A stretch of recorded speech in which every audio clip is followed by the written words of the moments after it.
Hello everyone, I'm Max and I'm very happy that you're with me again. As promised, after the great success of the first XX album, I wanted to do another one, but this time for boys. With a size of 15 by 14 inches, it's a real chunk, but therefore offers a lot of space for documenting an entire youth. However, please be so kind and forgive me if I'm off camera here and there, but the dimensions are also very unusual for me. Again, we will walk through the whole thing at first, and for all those who would like to do it themselves, we continue as usual with the tutorial afterwards. I will get back to you in between, but for now, I wish you a lot of fun while watching. As I already said, the whole thing is a little bit bigger than usual, and that's why it looks a little bit awkward how I'm turning the album here. The spine of the book is again covered with fabric, and I deliberately leave the back simple and sober. Since the album is for a boy, I decided to use steampunk elements for the front. The base consists of scrap of paper and a piece of simple cardboard from which I removed most of the top coverage. And painted with gold paint, the whole thing looks like small tubes. I assembled the other steampunk elements with metal gears, clocks, and other small metal parts. A gold-painted china doll with wings and feathers hints at the little angel who once will own this album. On the inside of the cover, we have two simple pockets, for which I already prepared some small photo mats and tags. They offer space for images and accompanying text. But of course, there's still plenty of room in the pockets for other souvenirs. On the first page, we have a larger photo frame. A picture of the little protagonist of this album shows who it's supposed to be about. The picture frame can be opened and offer space underneath for additional photos or small text, just as you like. Of course, the inlay can be removed to make it easier to slide a photo into the frame. The page can as well be turned and reveals a few more flaps underneath. Other than the first impression, there are only two more flaps. The third one is an optical illusion because I simply sewed the outer corners directly onto the base. And by the way, yes, once again all pages of the album are sewn with a zigzag stitch. This is completely unnecessary, but in my eyes it looks much better and more classy. And there are large photo mats in between each double page, as I always do in my albums. The tabs to pull them out are made of fake leather this time, which I dyed with gold paint to fit into the steampunk style.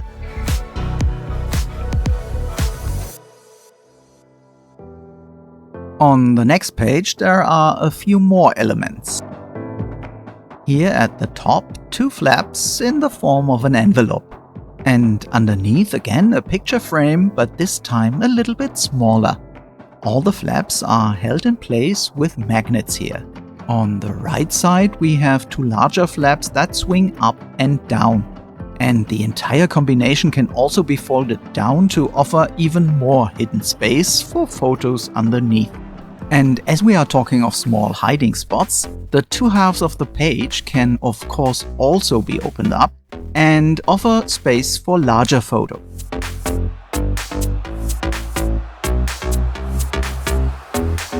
With space for smaller photos, however, we continue on the next page.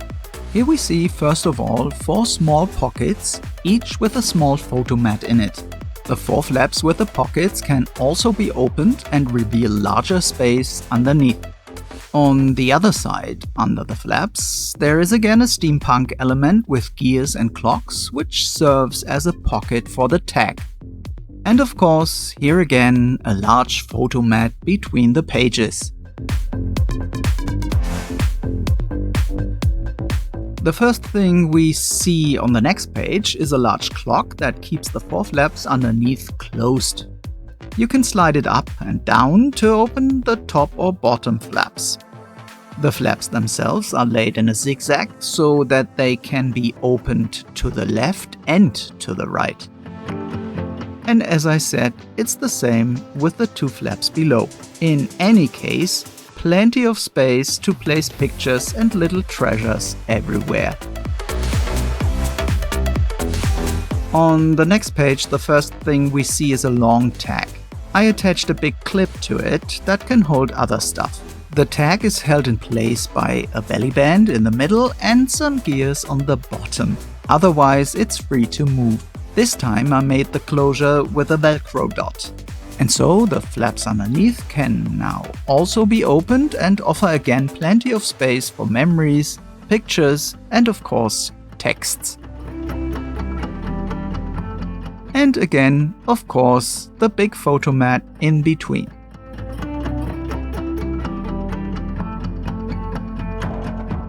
The next page is relatively simple but definitely an eye-catcher. The 4 flap elements can be opened outwards and reveal 2 small photo mats underneath, which are held in place by decorative bands of cardstock. On the next page we come to one of my favorite elements. In addition to the photo mats below, the main piece is also a picture frame here.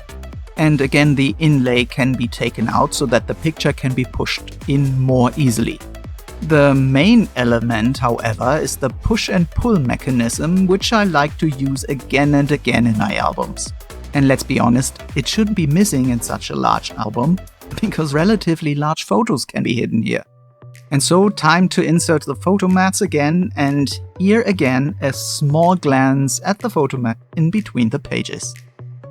On the next page we also have a lot of photo mats again. First of all, this long one here, which is again held by a belly band and gears. On the other side we have 3 gear-shaped pockets, each of which also contains a photo mat in different sizes. And for all those who are already missing a hidden page, no worries, the right half can also be opened and has 2 more flaps underneath for even more memories.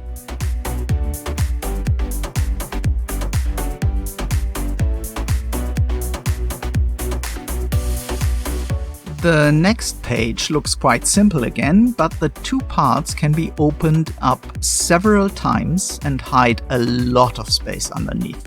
I put 2 photo mats in the middle here, but since the 2 flaps can hold everything between them, you can also keep any other kind of memories here. Since both sides are identical, this also applies to the other half of the page. Again, plenty of space for all sorts of things.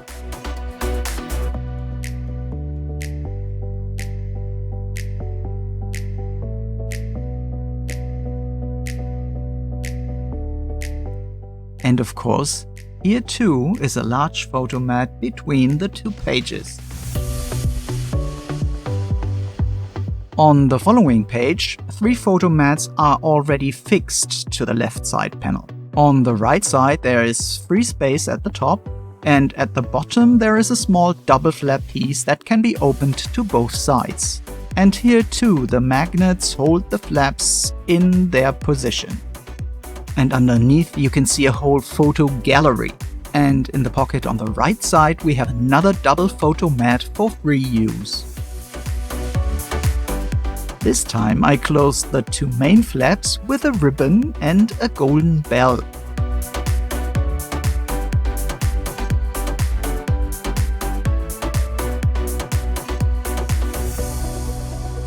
While there isn't much hidden space to explore on the next page, I love it because it's so simple but eye-catching.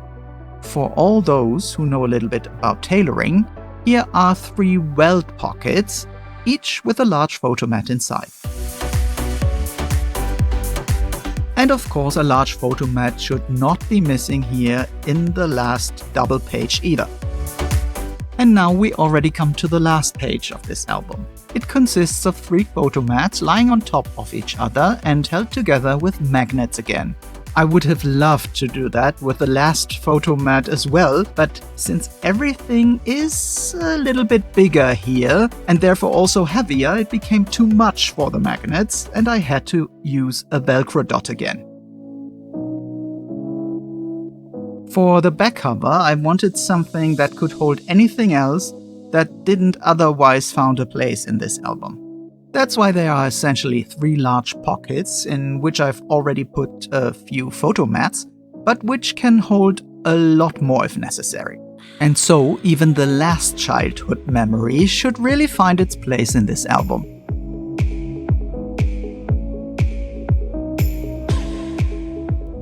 And to ensure the album still closes with all these photos in it, I designed the closure to be flexible enough to let the album grow.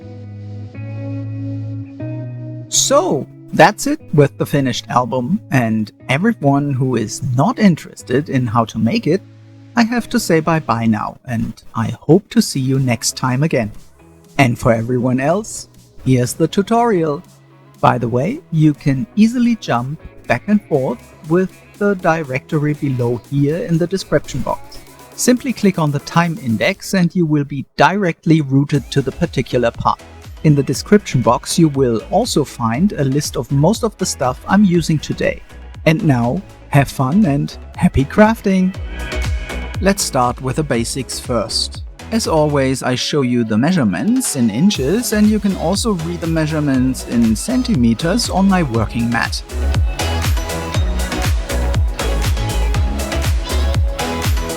On the first page we start with a picture frame. I left out the adhesive tabs deliberately to show you how you can also make them later from separate pieces. I'm adhering the tabs together with the decorative papers here, and then we start sewing. The acetate in the window frame is a normal packaging acetate that I cut in shape and adhered a small die-cut piece. And all this is now glued into the finished frame with double-sided tape.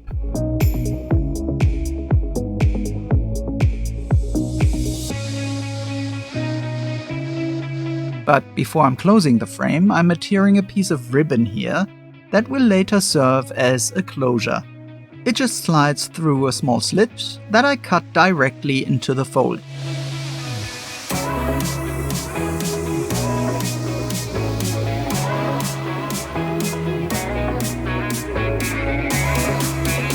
The counterpart to the closure is simply glued on the back, which is then completely attached to the actual page.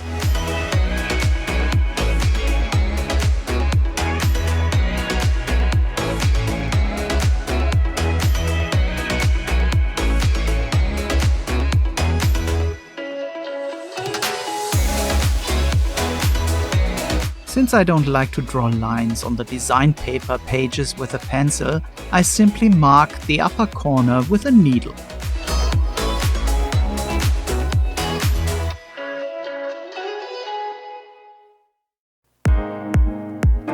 Just a bow and the first page is ready. By the way, I used the rest of the ribbon as a small loop which should help to open the page. And then the design paper is adhered to the cardstock page together with the photo frame. The design paper is quickly glued to the back, and then it's time to sew again. There isn't really anything to consider for the arrow-shaped pages underneath other than the order in which you assemble them. And even this is only necessary if you sew them like I do. The page is therefore glued, sewn, and then glued under the design paper of the following flap.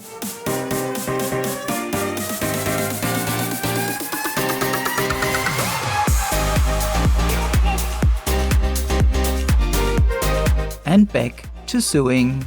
The negative tip is simply the waste from one of the previous flaps and is also only covered with design paper.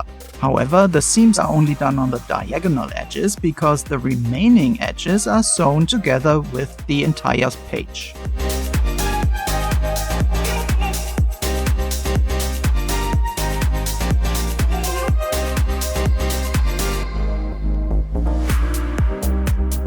Now the page with the picture frame is attached, and then everything is adhered and sewn together onto the base page.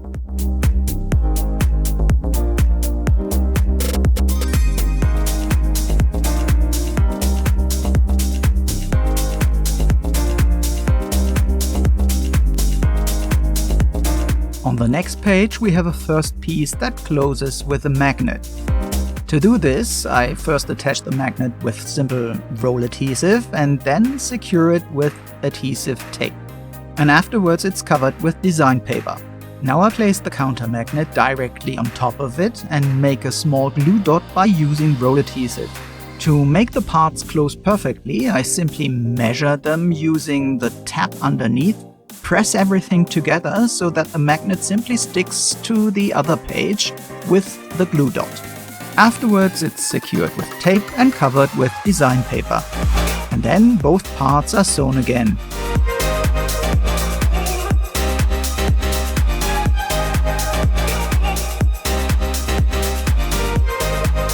The closed parts are now glued to the flap underneath, so they are definitely in the right position to each other.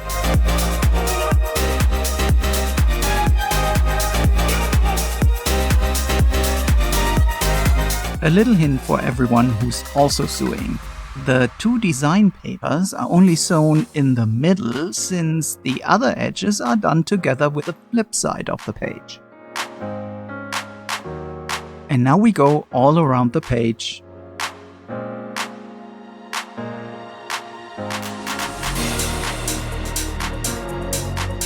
The small picture frame now works the same way as the large one on the previous page. Only this time it's closed magnetically. The procedure for attaching the magnets is always the same.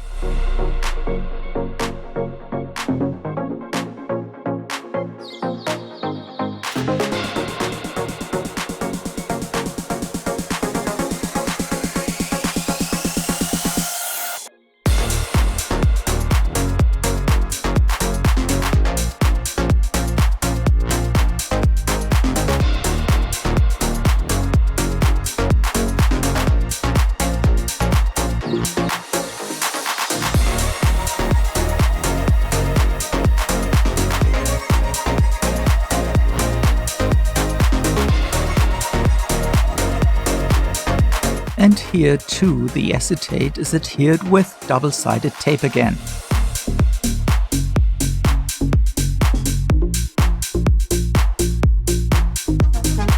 Then I close the frame with liquid glue and let it dry afterwards.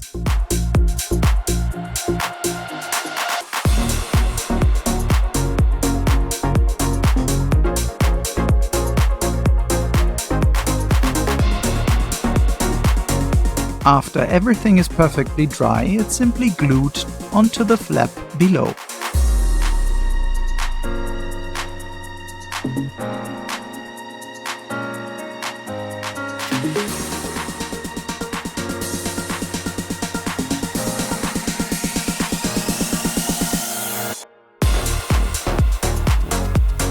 On the opposite side, I worked again with a separate adhesive flap. I usually work with large parts that are still in one piece, but this way you can see how you can also connect small parts if you don't have the opportunity to get large format cardstock. And here too, the magnetic closure is applied using the same method. First fix one side and transfer the counter magnet with a self-made glue dot. And then the design papers are adhered again. And scraps of paper can also be used here because you will probably have a lot of them. I'm joining the scraps on the back with tape to secure them, and then they are adhered to the page and sewn as usually. However, since this side is also to be folded over, an additional adhesive tab must be attached before sewing. After sewing, this part of the flap is also adhered to the flap underneath.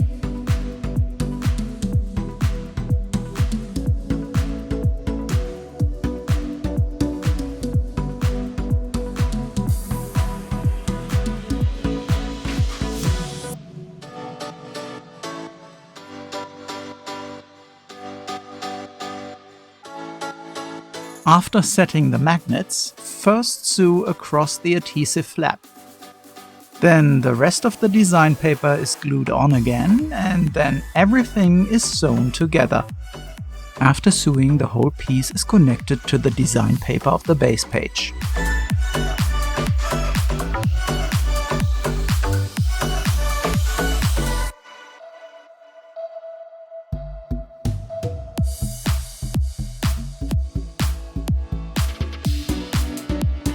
Well, and then both design papers are adhered to the base and sewn.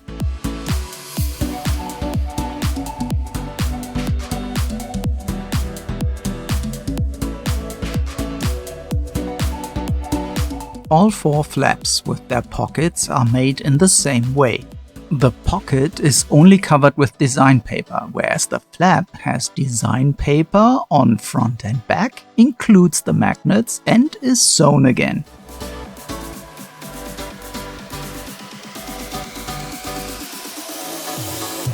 Using this flap, I will show you how I'm covering the ends of the seams.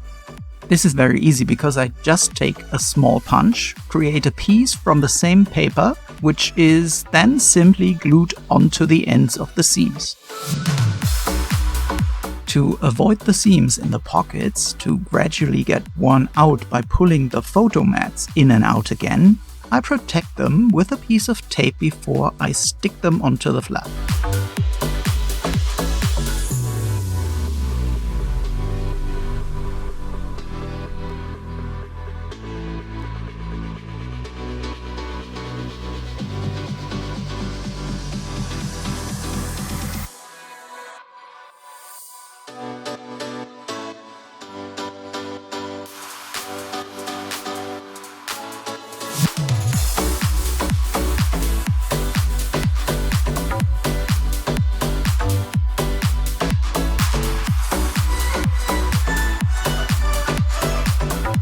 Two of these flaps are then connected again with a large piece of design paper, which is then adhered to the base page.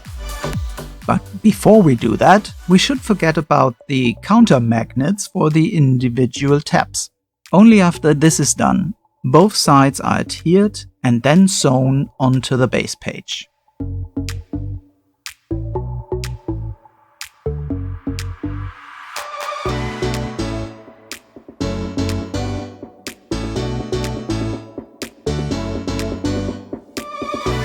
And by the way, I always cover the seams inside of the base page with tape, because this way they are just lasting longer.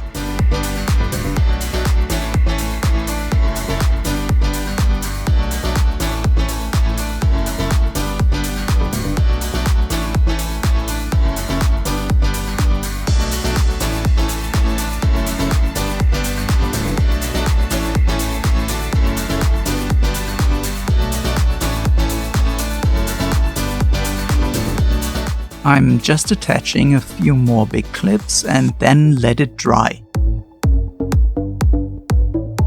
Since the flap parts on the next page are held in place by the clock, they are relatively quick and easy to make.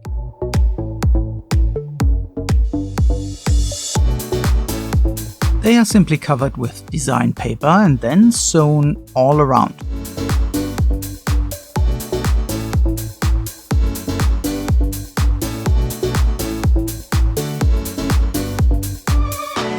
So that the clock can ultimately move, we need a space between the base page and the page on which the flaps are to be attached. So here we take a piece of cardstock in the size of the page and cut a slit right down the middle.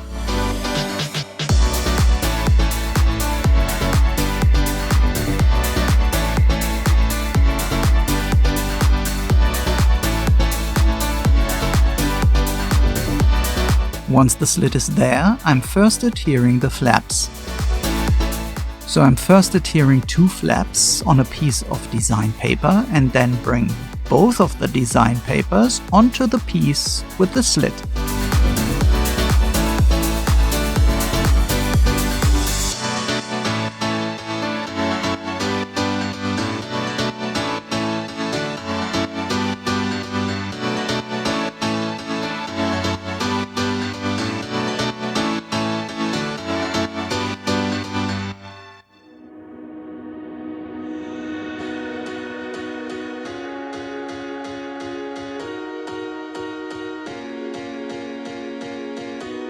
And then everything is sewn up again and we can focus on the slider for the clock. This is made from one piece and folded to the form of an I or an H when viewed from the side, depending on how you look at it. Anyways, we end up with a part that connects a large base to a smaller area with a small stand in the middle.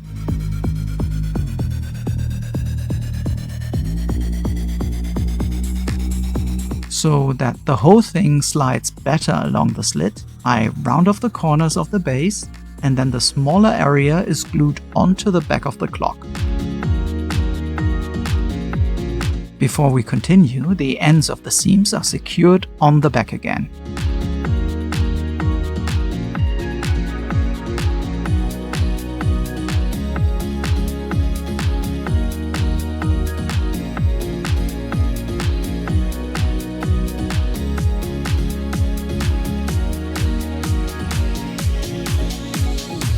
Now the entire part can be glued onto the base, but we want to avoid using any adhesive materials in the area of the slider because otherwise it will no longer work.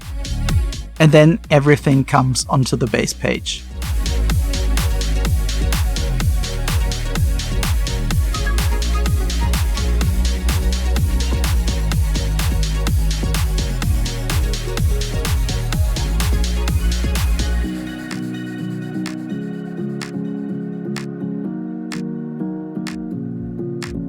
And again fasten with the clips and left to dry.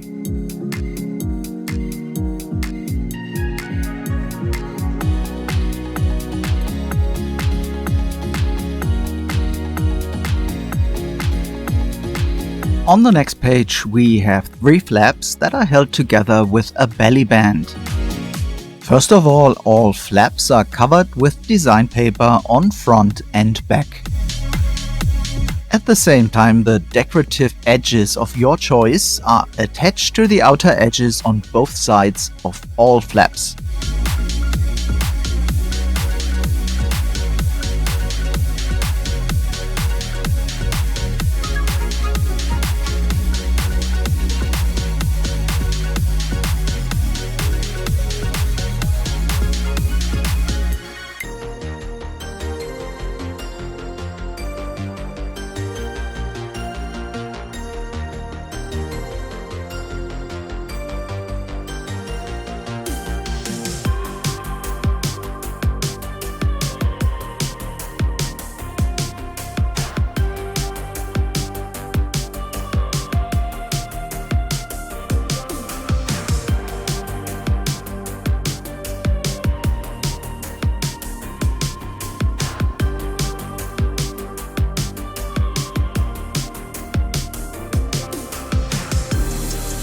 The magnet is first attached to the belly band of the small front flap and then covered with design paper.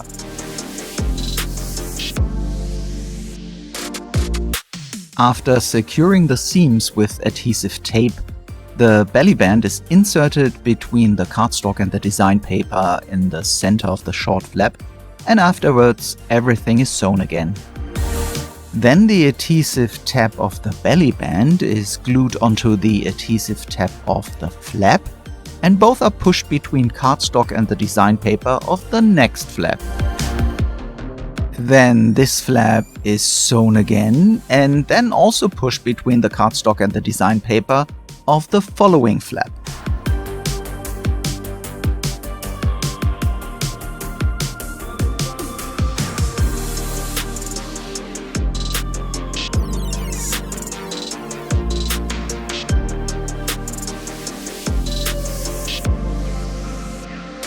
When this last flap is finally sewn, the entire piece is adhered to the design paper of the base page. What is still missing is the strip that holds everything together. It is also covered with design paper again and provided with a magnet on the back, which is then placed in the correct position using the glue dot method again.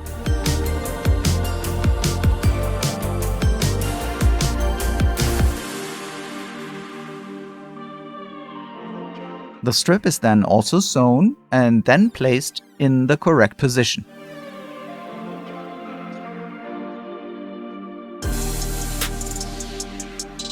Then the entire page is adhered to the base page and then sewn all around the outside edges again. For the next page, we need 4 flaps where we cut off the outer edges in a circle shape. To achieve the desired visual effect, a narrow strip of design paper in a lighter color is applied to the outer rounded edge, whereas a darker piece is glued to the inner part of the flap. On the inside, I'm just using one single piece of design paper. On the design paper of the base page, 2 decorative strips are simply pushed in through small cuts and then glued to the back. The 4 flaps are now glued onto the design paper, and then the entire part is adhered to the base page.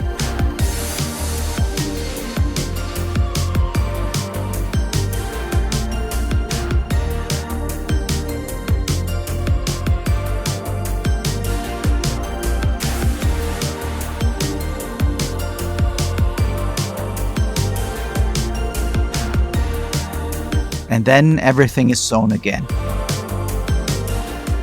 Now watch out, it's getting a little bit more complex. For the push and pull mechanism, we need a slightly longer piece of cardstock, this time, if possible, made out of one single piece. We can cover the outside already before we take care of the inside. I'm using a foil bag here that I'm cutting down to the appropriate size. I'm sliding this around the center part and then connecting the 2 ends with double-sided tape to form a loop.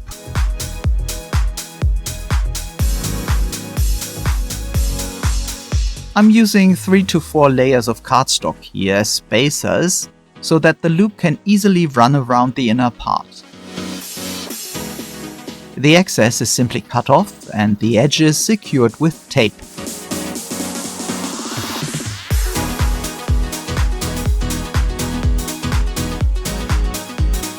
Now the 2 inner parts are first covered with design paper and then of course sewn as well. But this time we only need to do the front of each.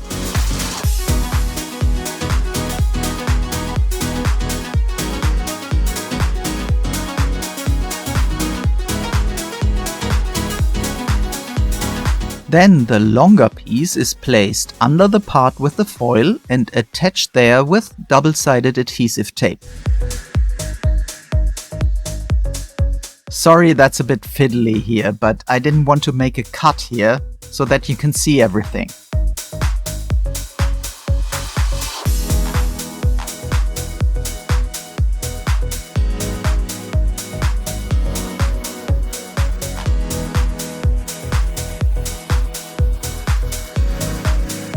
Check again briefly if it's really moving, and then the upper piece of the cardstock is adhered. Here I'm sticking the double-sided tape directly onto the foil and then the cardstock on top of it so that it ends at the top edge of the whole mechanism.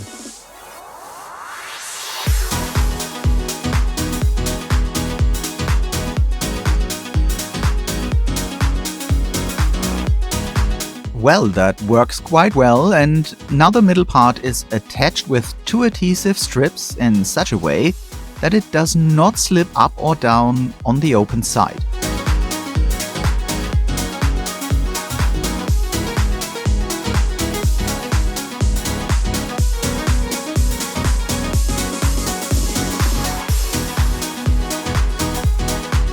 Now the outside can be sewn, the inside secured again, and the entire mechanism can be closed.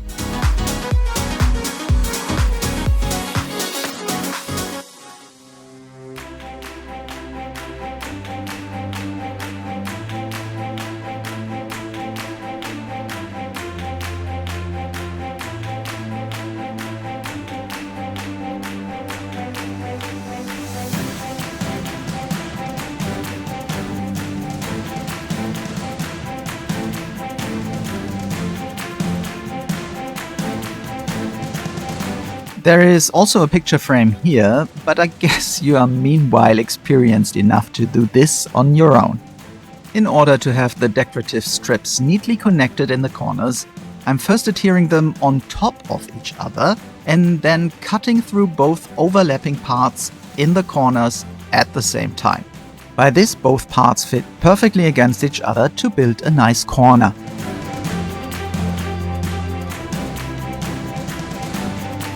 And here another option to close a picture frame with only one adhesive tab at the side and the bottom simply closed with glue.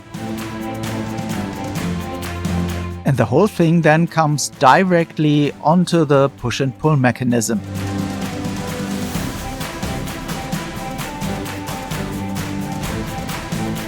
The pocket underneath is simply covered with design paper in those places that are still visible when the push and pull mechanism has been attached to it.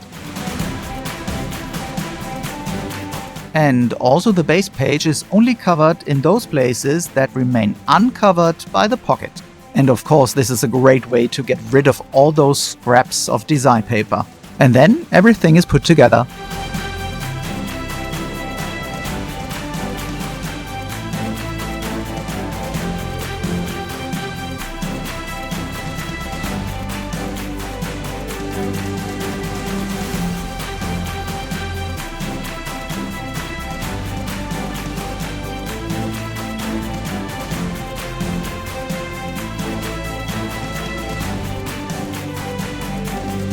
For the small pockets on this page, you can use again a decorative edge punch of your choice.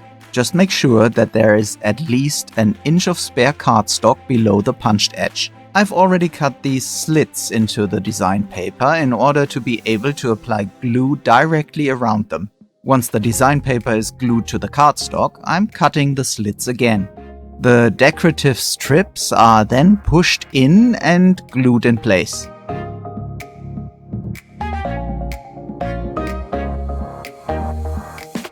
So that the photomats don't get in each other's way.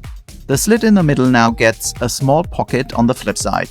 Here I'm using simple copy paper because the whole thing doesn't have to be neat but functional. So I'm adhering 2 pages of copy paper to form a long band that is glued below and above the slit in the middle.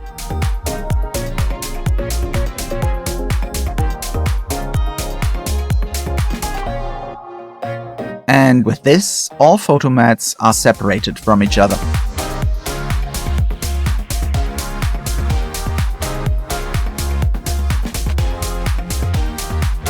On the other side of this page, I'm creating another belly band, which, as we have seen before, is also closed with a magnetic closure. Well, by now you should be a pro in setting magnets.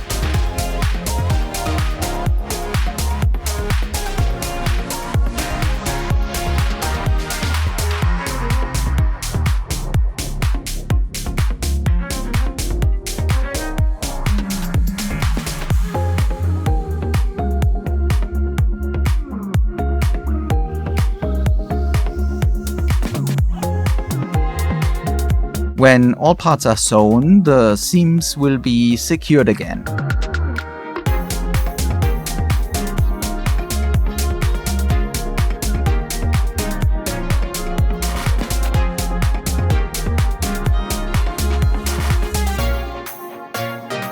The small flaps below are very simple.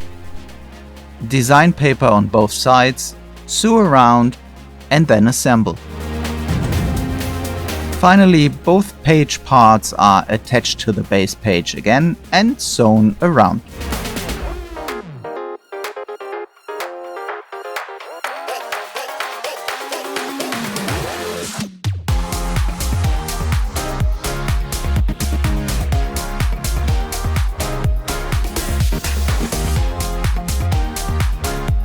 On the next page, we will start with the big flaps. They are simply covered with design paper on both sides and then sewn around.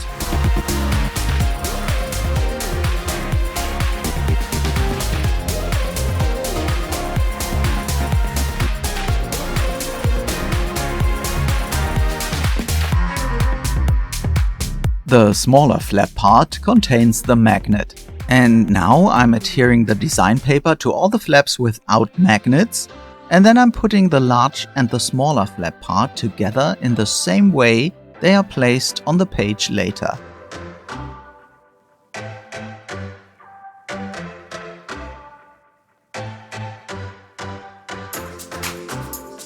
With the closing flap, we can now roughly measure where the magnet needs to be placed.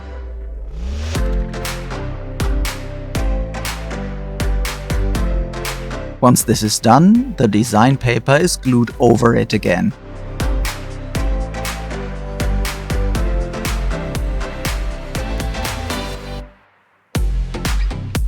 The transfer of the counter magnet to the closing piece then works in exactly the same way as we have done several times before. The magnet is attached once again with a small glue dot and then secured with tape. It is also covered with design paper and then sewn around.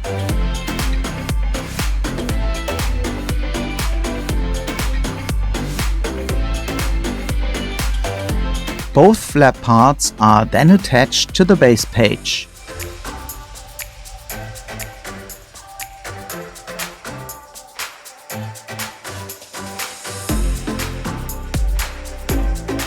So that the flip-flop page here gets as thin as possible, it should be made from one piece.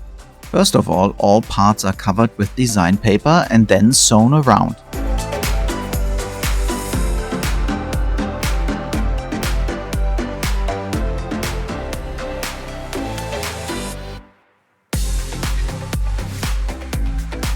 The two small parts to the right and left of the center page are now glued onto the back of the center page. After that, it looks something like this. The two remaining parts to the left and right of the center are each held together with a magnet.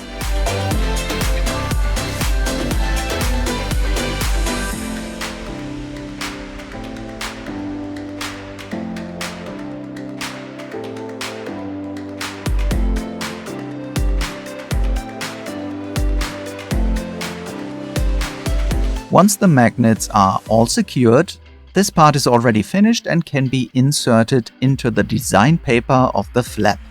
To do this, I'm marking the length on the paper this time and then cutting a small slit with a cutter knife.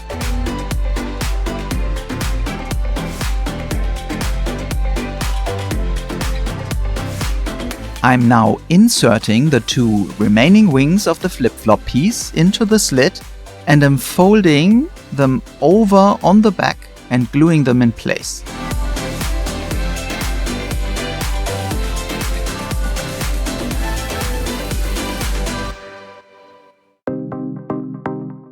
And now the design paper can also be glued to the cardstock.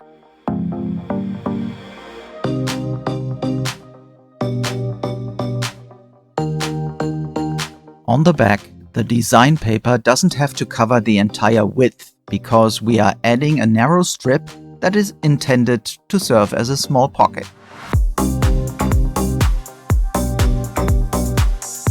Once everything is sewn again, we connect it with the design paper on the base page.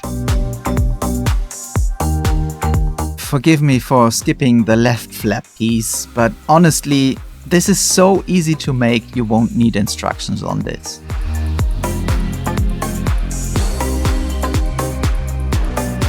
For the page with the pipe pockets, we need a separate piece of cardstock that has the same size as the base page. Where you place them is up to you, but as a guide, I'm showing my measurements here. As already seen before, I'm cutting the cardstock first because then I can see where to apply enough glue around the slits. Once the design paper is glued, I cut the slits again. Now the edges are also cut so that I'm able to fold all the edges inwards and create a nice tip.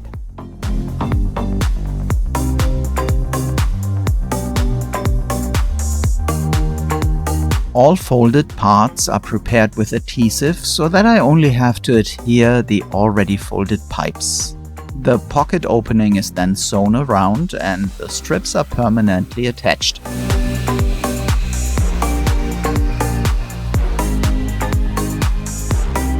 Now the carrier page only has to be glued to the base page.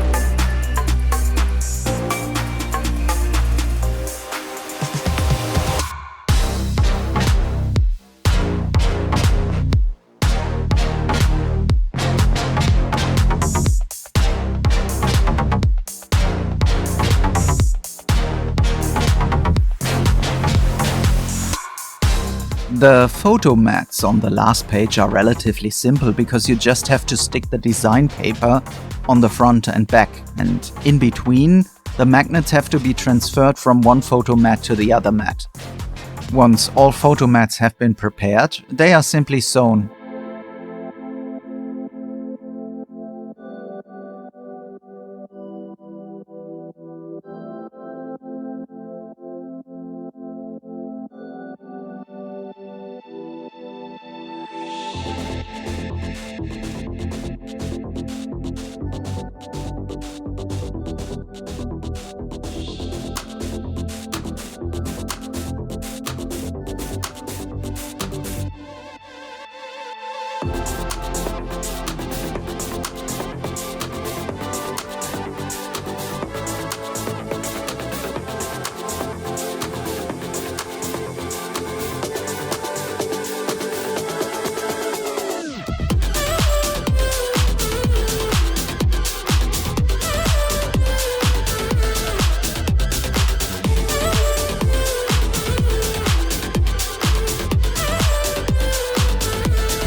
Finally, the last large photo mat should also be attached to the base page with magnets. However, as you've already seen in the showcase, the whole thing became so heavy that I finally decided to use Velcro dots.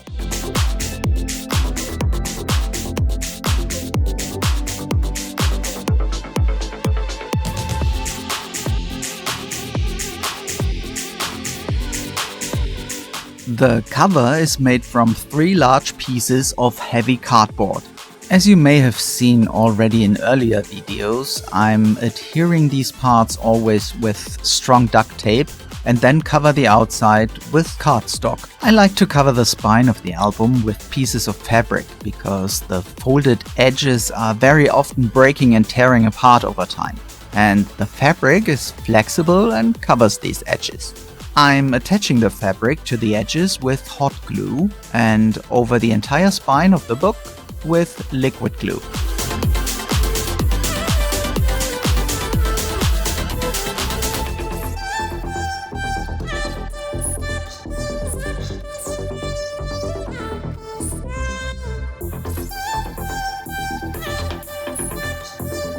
And the opposite edge again is held in place with hot glue.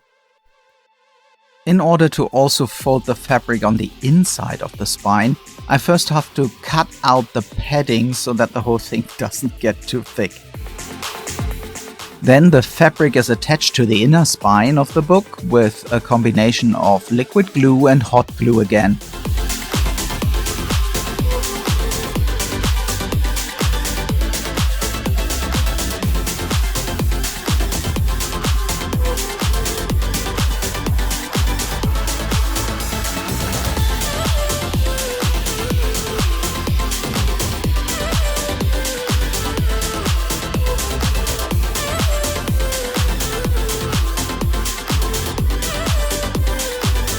I'm first scoring the piece for the binding as shown here and then reinforcing the whole piece with fabric to make it much stronger. With such a huge sized album, this is absolutely necessary. After the fabric has dried, the binding can now be folded at the creases and glued together with liquid glue.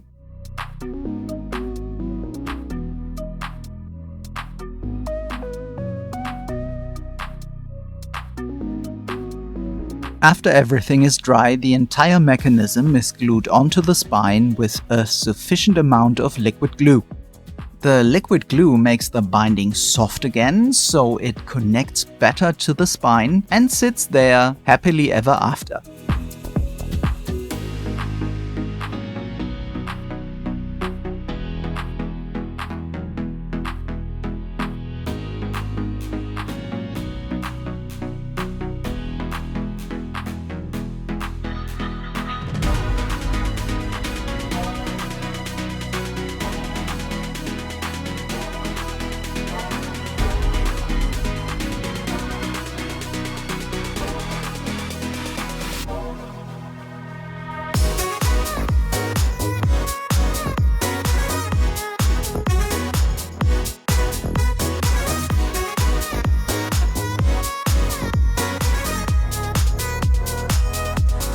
And before we decorate the inside of the cover, we have to fasten the closure.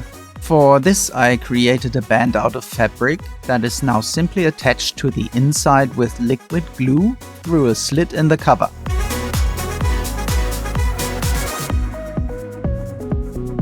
And I'm doing the same with the buckle on the other side. I don't really have any specifications for the dimensions of the inside parts, because that depends very much on the size of your own cover. But these parts are kept so simple that you can easily recreate them in any size.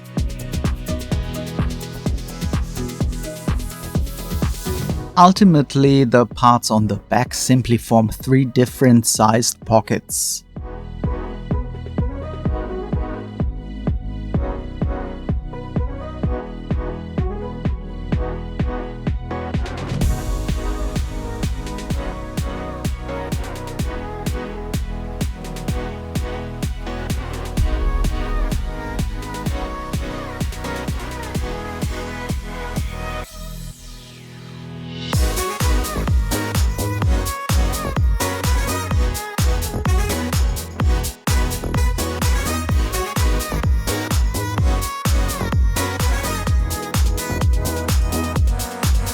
After drying, the inside of the cover is simply glued on with liquid glue again.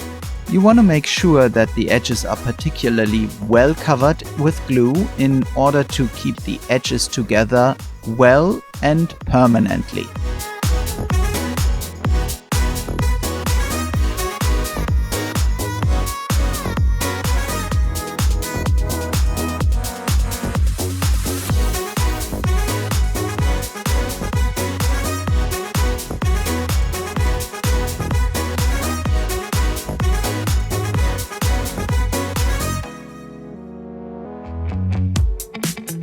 Well, and the same principles apply to the front. Depending on the size, you could use all the leftovers of the design papers.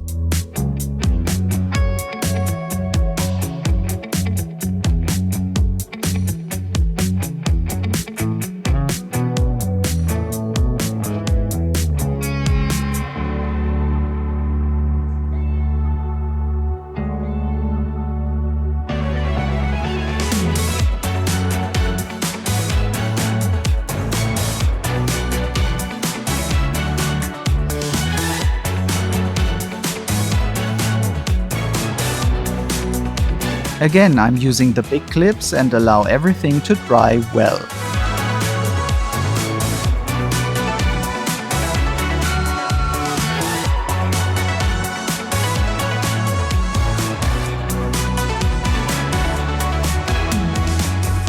The flaps of the binding are covered with double-sided tape, and the inside of the pages are covered with liquid glue.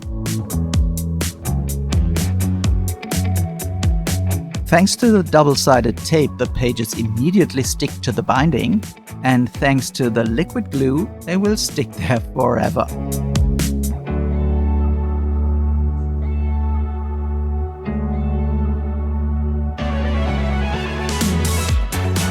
And so, now one page after the other is inserted until the album is done, and then everything is just left to dry.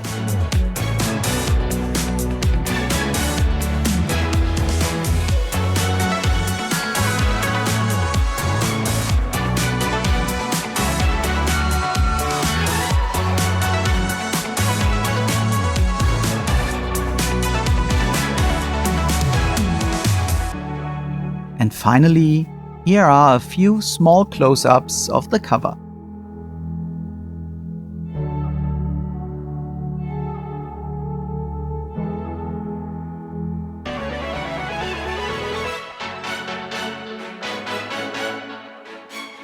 Well folks, and that's it for today. I hope you had fun and got inspired. And if you did, then please like, comment and share this video. And if this was your first time here at Color Your Life, then I would love to have you subscribe. And if you additionally click that little bell, you will be immediately notified as soon as a new video is available. Just in case you like more inspiration, then I have here and here some other proposals for you. Simply click on them and keep being creative. Well, then there is nothing more to say than thank you so much for watching and hope to catch you next time again. See you. Bye bye.